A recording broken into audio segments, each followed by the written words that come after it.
Now, one thing I'm kind of curious, and this is something actually, one of your friends up in Love Pro Wrestling, Zach Ralph up there, Oh, he asked if there was any dialogue with Mikey Ruckus on producing the new theme, or if you were just like given the theme and surprised with it. there was. He kept me very involved within the process. But however, I love Mikey Ruckus. I think his work is fantastic. And he came at me, and one of the things he said was, I have this idea, I have this vision. And from then on, like, I wasn't going to question it. If he had came at me with like, oh, I'm not sure what we could do, what do you want, then I might have had more input. But if he's like, dude, I got this, I see it, then that's great. And I just let him take the ball and run, and by God did he score. I love the song. I love how it came out.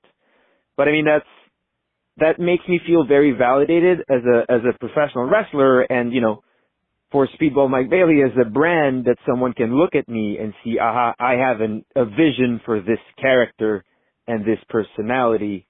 And I mean, I think that's why Mikey Ruckus is so great, and I think that's why we're gonna have a great working relationship together.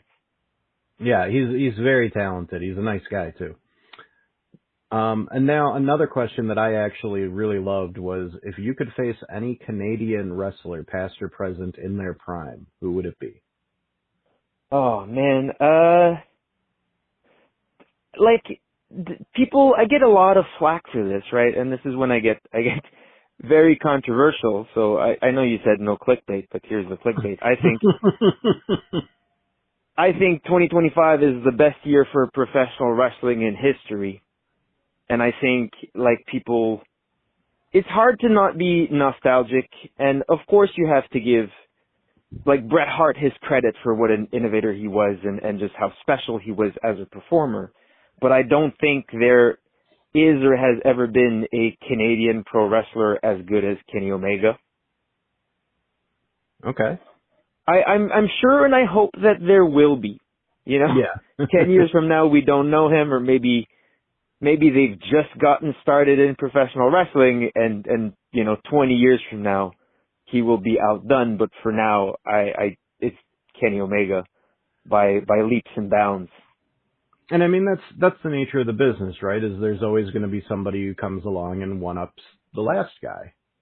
That's That's how it what should makes be. it exciting, yeah.